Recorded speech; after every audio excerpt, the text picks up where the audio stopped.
Oui, bonjour, mon nom c'est Richard Bilodeau de la province de Québec, Canada, et bienvenue à cette 33e capsule, un bref exposé de l'Évangile. Évangile qui se retrouve dans la parabole que nous regardons, la parabole des 10 vierges. Pourquoi on regarde dans la parabole des 10 vierges que le Seigneur m'a montré en faisant une étude sur le personnage de Lot, appelé Lot le juste, l'homme pieux que Dieu s'est délivré de l'épreuve. Lorsque nous regardons Genèse 19, j'ai été contesté, il y en a qui m'ont contesté sur Internet. Un bref regard, spirituel ou pas spirituel, vouloir livrer ses filles à la débauche de Sodome, spirituel ou charnel, ne pas sortir par obéissance de Sodome, charnel ou spirituel, à l'ordre d'aller vers la montagne, il dit « Oh non, Seigneur ». Il a l'avertisseur spirituel ou charnel et finalement il se laisse enivrer par ses filles. Spirituel ou charnel. Et Jésus prend ce personnage qu'on voit, c'est juste que charnel dans la fin de sa vie. On fait un personnage de l'Église enlevé. Et Noé, l'homme spirituel incroyable. Là, Paul, le même enseignement, fidèle à son maître. Ceux qui écrit aux Corinthiens, je refais de la leçon, aux Corinthiens, ceux qui ont été sanctifiés et appelés à être saints, ceux qui invoquent en quelque lieu que ce soit le nom de notre Seigneur, votre Seigneur ou leur Seigneur, Jésus-Christ. À vous la grâce a été donnée. Appelés à la communion de Jésus-Christ. Oh, quel privilège incroyable. Mais au chapitre 3, on va dire, frères, vous êtes encore charnels, des enfants en Christ qui marchent selon l'homme. Il développe le sujet, leur dit, sauvés, fondés sur Jésus-Christ. Toutes vos œuvres sont brûlées, consumées par le feu, il ne reste absolument rien de vos œuvres. C'est écrit sans aucune récompense, mais sauvés. Sans aucune récompense, mais sauvés. Comme au travers du feu, comme Lot. Et regardez la parabole des 10 vierges à la lumière qu'il parle à l'Église, les chrétiens spirituels et les chrétiens charnels. Ça veut dire ça que c'est seulement l'Église qui peut attendre Jésus-Christ, où ça a été spécifiquement dit pour ceux qui ont cette position. C'est les questions des charnels et chrétiens charnels et spirituels dans cette parabole, et les charnels n'entreront pas. Contrairement à Jésus-Christ, et contrairement à celui qui vous appelez votre boss, pendant ces termes, votre Seigneur, votre Sauveur, votre Maître, votre berger, celui dont on croit la parole. À la lumière de cela, je regarde les témoins de Jéhovah dans la dernière capsule et on voit qu'eux disent de leur propre aveu attendre le retour du Seigneur, prophétisent avec la Bible, Matthieu 7, prophétisent avec la Bible le retour, et de leur propre confession, non pas le Saint-Esprit, image, dont l'huile est une image. Sans le savoir, ils disent, nous, on attend le Seigneur, puis on n'a pas d'huile. Parce qu'ils disent, on n'a pas le Saint-Esprit. Nous avons regardé les catholiques, que je n'ai pas trop exposé, que j'aimerais le faire aujourd'hui. Les catholiques disent qu'ils ont reçu le Saint-Esprit, l'Église leur enseigne, qu'ils ont reçu le Saint-Esprit à la confirmation. Nous savons, je suis désolé, je ne veux pas vous offenser, mais ce n'est pas que cette manière qu'on reçoit le Saint-Esprit. Il est écrit dans Actes 5, 32. Il est écrit comme ceci. Je vais vous le lire. 5.32. Nous sommes témoins que le Saint-Esprit est donné à ceux qui lui obéissent. Obéissent au message de l'Évangile. Il est écrit comme ceci. Je vais vous expliquer cette parole-là par une anecdote. Quelque chose que j'ai vécu. Il y a longtemps, l'Église, pendant qu'il y avait encore des réunions le dimanche soir, une de ces réunions, de temps en temps, c'était une soirée de questions-réponses. Une de nos sœurs, qui s'appelle Monique, pose cette question avec ce verset. Je ne comprends pas qu'on reçoive cet esprit à cause que nous avons obéi. C'est par grâce sans les œuvres. Je ne vois pas pourquoi les œuvres vont faire là-dedans notre obéissance à faire les œuvres que Dieu nous demande, de la préparer d'avance. Et celui qui présidait n'avait pas la réponse. Et donc, la réponse a été mise au milieu des autres croyants dans l'Église. Personne ne savait la réponse à cette question. Sauf moi. Le Seigneur j'avais les versets de la communication entre Élu et Job, d'attendre comme Élu à la fin, parce que j'étais comme le plus jeune et je ne vais pas parler tout de suite, d'attendre la fin de la conversation. J'ai attendu, je pose la question, êtes-vous sûr, il n'y a plus personne qui a une réponse, là? Il n'y a plus aucune réponse à donner. Je pose cette question à Monique, tu es certaine que le Saint-Esprit est donné à l'obéissance? Elle dit oui, c'est-à-dire par la foi en Jésus-Christ seulement. Elle dit oui. C'est écrit, après avoir entendu la parole de vérité, le message de l'Évangile, de notre salut, nous avons cru et nous avons reçu l'Esprit promis. Nous avons été scellés de l'Esprit promis. C'est comme l'unique manière, c'est ça. J'ai dit, tu as raison. Mais pourquoi ça parle d'obéissance? Parce que c'est écrit dans 1 Jean 3, 23. C'est ici ce commandement, que nous croyons au nom de son Fils, Jésus-Christ. Tu crois, tu as reçu. Tu avais raison, mais c'est parce que tu as oublié un commandement sans le savoir. Surtout, vous êtes deux professeurs, Charlie, ton mari et toi. Vous m'avez repris des fois pour mon français, parce que mon français est pauvre. Et vous deviez être les premiers à comprendre que l'usage de l'impératif, c'est un commandement. Par exemple, c'est écrit « Soyez saints ». C'est un commandement, c'est l'usage de l'impératif « Soyez ». Et Jésus, il en parle de croire en lui, il use l'impératif. Il dit « Croyez en Dieu » dans Jean 14, 1. Et à l'impératif « Croyez en moi » avec un EZ. « Croyez en moi ». C'est un impératif. Tu as été supposé de comprendre cela sans poser cette question. Il avait là été repris.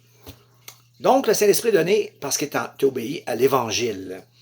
Donc, et les catholiques, au témoignage de millions de catholiques sont sortis de l'Église de Rome pour venir à la foi, disent qu'on n'avait pas reçu le Saint-Esprit lorsque nous avons été confirmés. Donc, deux groupes importants de le monde, des personnes attribuables au christianisme, mais pas des chrétiens, nous le savons, et qui attendent le retour du Seigneur, ils ont la lampe, parce qu'il est écrit par le roi David, voici ce qu'est la lampe. Ta parole est une lampe à mes pieds, une lumière sur mon sentier. Les deux ont la lampe. Et voilà pourquoi ils attendent le retour du Seigneur, parlent de son retour, et non pas d'huile. Image parfaite que cette parabole parle de chrétiens et non chrétiens. Surtout, ça aurait dû être compris.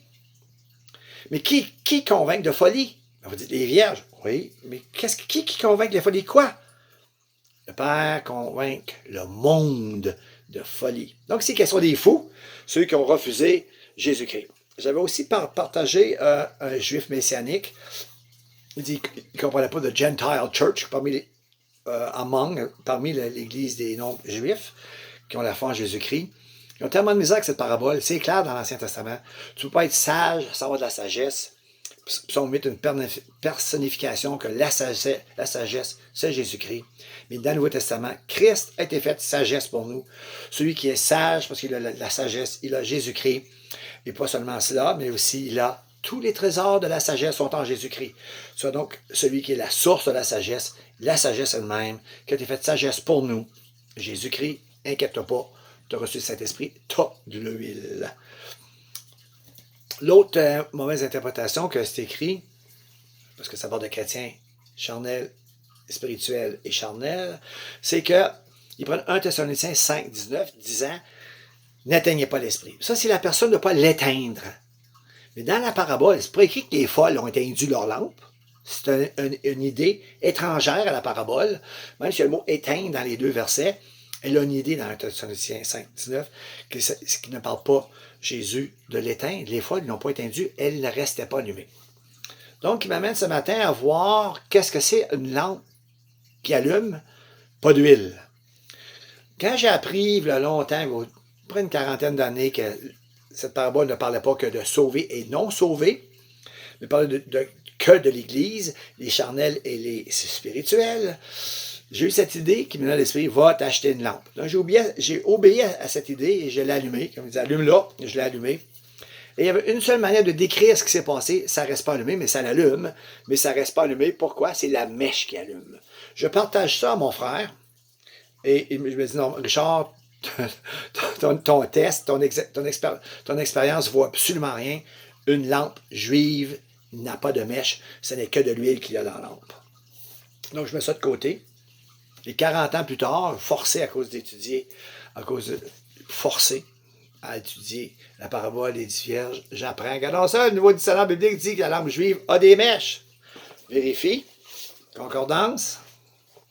La lampe juive a des mèches. Donc, Dieu est bon avec moi. En archéologie, on découvre, parce que les archéologues aiment ouvrir les tombeaux, découvre que celles qui avaient des femmes, et parmi ces femmes, des lampes. C'est pas tous les tombeaux qui ont ouvert qui avaient des femmes avec des lampes, mais celles qui avaient des lampes avaient des mèches. Donc voilà pourquoi. Je me dis, mais ils sont folles!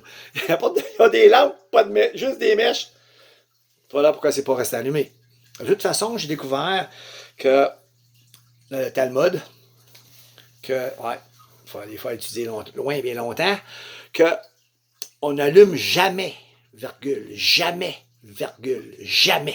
On n'allume jamais une lampe tant que ce n'est pas le cortège avec l'époux.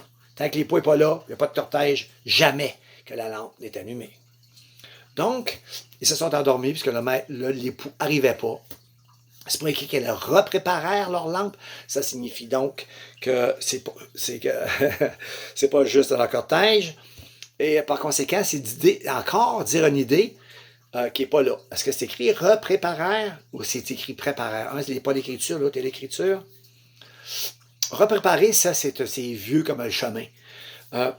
Déjà dans le temps de Noé, lorsqu'il a laissé sortir la colombe de nouveau, pour voir si la terre, l'eau avait suffisamment baissé, de nouveau, cette idée-là de le faire encore, c'est vieux comme le chemin. Et c'est utilisé souvent dans l'Ancien Testament.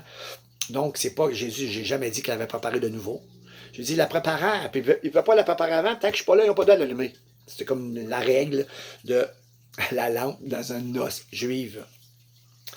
De toute façon, vous dites c'est la nuit. Ça aussi, c'est faux. Pourquoi? Oui, mais Jésus est arrivé la nuit. Oui. Sauf que c'est l'exception à la règle. Elle dormait. Pourquoi? Parce qu'il n'était pas arrivé. Donc, avant qu'elle s'endorme, c'était là qu'elle est supposée d'être arrivée. Ils avaient donc le soir. Et que je découvre que oui, c'est le soir, une messe. C'est pas une messe, parce que c'est une noce juive. On voit que Jacob, lorsqu'il a pu donner Léa, c'est écrit qu'il y a eu un banquet et en soirée, on lui a donné Léa. On l'a trompé, mais n'importe, c'est le soir que ça arrive. Il ramasse sa femme le soir, puis le party, la banquette, c'est avant en soirée.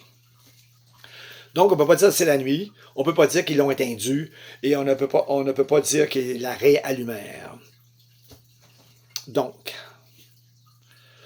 il est clair que la question que de les sauver et les non sauvés, comme j'ai été dit souvent, il convainc qui de folie là-dedans? Bon, ben, les vierges folles, c'est eux autres qui ont la folie. Mais que dit le Nouveau Testament concernant la folie? Dieu n'a-t-il pas convaincu le monde de folie? Qui a de la folie? Le monde. Qui a de la folie dans la parabole? Les vierges folles. Des personnes comme les témoins de Jéhovah, qu'on sait qu'ils font partie du monde, on sait qu'ils ne font pas partie de l'Église de leur propre aveu. Ils disent qu'ils ne font pas partie de l'Église, ils font partie d'un autre groupe, la grande foule. Ils ne font pas partie de l'Église, attendent le retour du Seigneur, prophétisent son retour grâce à la lampe. Et n'ont pas d'huile de leur propre aveu. Et il y a des groupements si nombreux comme cela.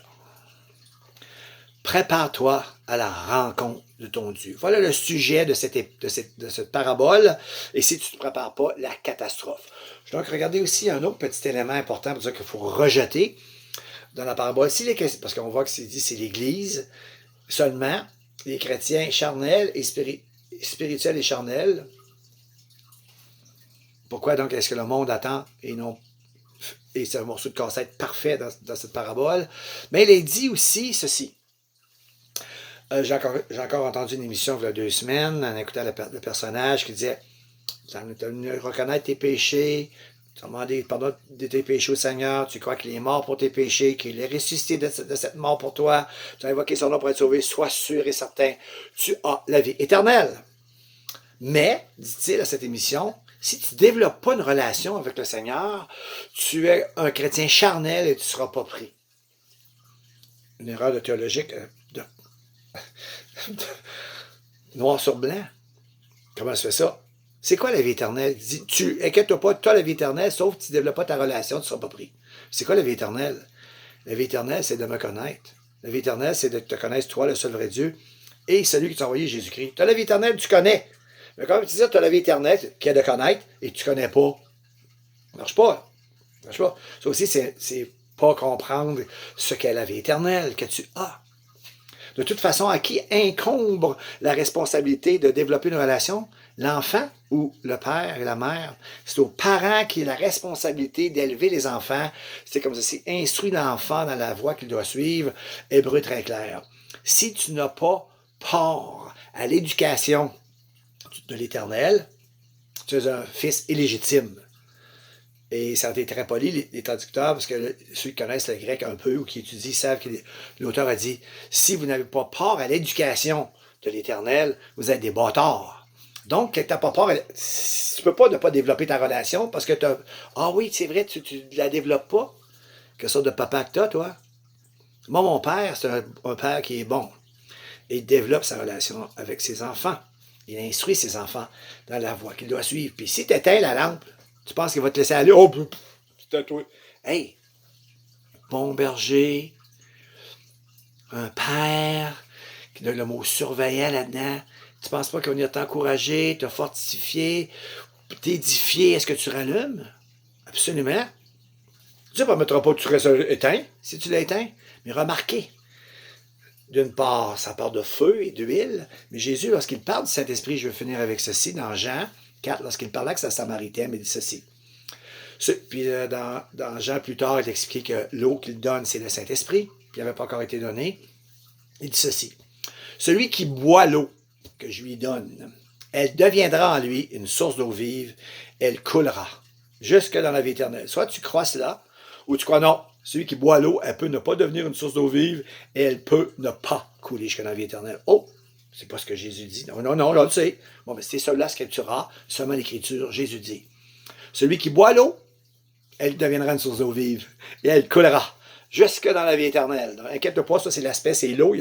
Donc il y a quelque chose à comprendre du Saint-Esprit et l'eau. Et de comprendre quelque chose avec le Saint-Esprit et le feu. L'eau, ça ne brûle pas. Donc, des images de sa personnalité qu'il faut comprendre.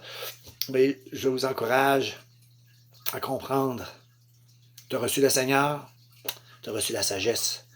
Tu es sage et tu entreras dans le royaume. Pourquoi? Parce que tu t'es préparé. C'est-à-dire, tu as cru et tu as reçu le Seigneur Jésus. Soyez bénis jusqu'à la prochaine capsule. Que Dieu vous bénisse abondamment. Que cette parole de l'Évangile provoque chez vous le désir de vous approcher de Jésus-Christ. Amen.